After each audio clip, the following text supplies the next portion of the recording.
So many people in life take up occupations they don't really want and they don't really like, but it becomes what their life is, and they can't get off this merry-go-round because they have to work, they've got to earn money, etc., etc. Very few people really enjoy what they do in life, I think, I've discovered, right? And I'm one of the lucky ones.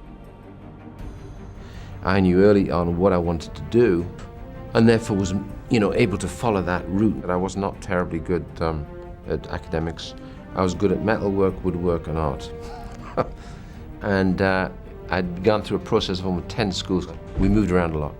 My father, who's actually Army, said, you should go to art school, which was a very unusual thing in those days, You'd go to art school and you're considered a waster, pushing a pencil and all that kind of nonsense. I was a painter for 4 years. I was at the Royal College for 3 years. My contemporaries were David Hockney, Ron Kitaj, so it was pretty serious stuff. Art school, unlike film school, teaches you about aesthetics. You see beauty in everything. You see beauty in an industrial landscape. It doesn't have to be beauty from the obvious things and the obvious elements.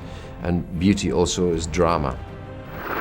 Juliet 6-4, this is Chalk 4.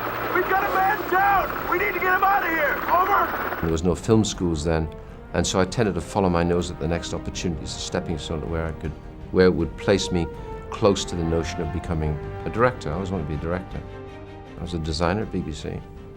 Constantly complained about, how my sets were misused, and so they gave me a production course. On January 24th, Apple Computer will introduce Macintosh, and you'll see why 1984 won't be like 1984.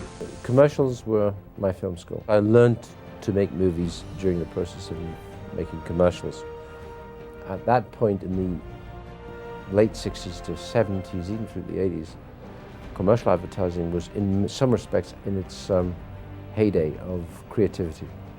And I think what we did is we influenced a lot of the way films looked, editorially, lighting, so that kind of English look started to come into here. So that's where I started to work here a lot as well. We shall prevail. In those days, we actually were all knocking on the door in Hollywood, nobody wanted to know. We had really, really sophisticated showreels.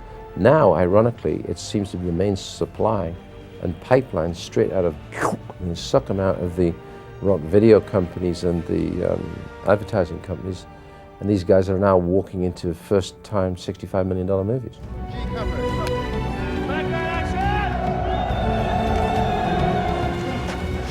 Don't you ever feel guilty what you put your actors through?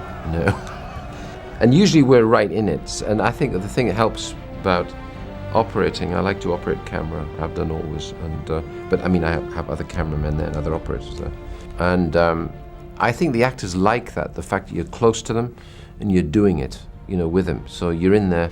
And they like that because they feel you're part of the team, part of the process. I love to see them, really work for their money.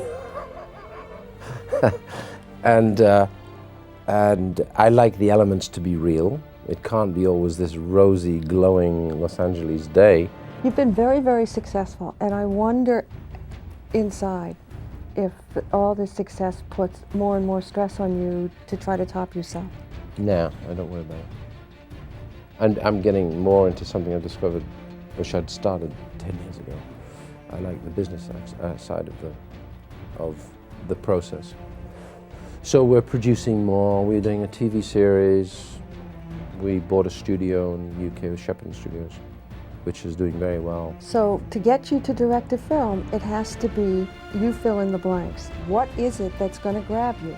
The subject, the subject, the subject.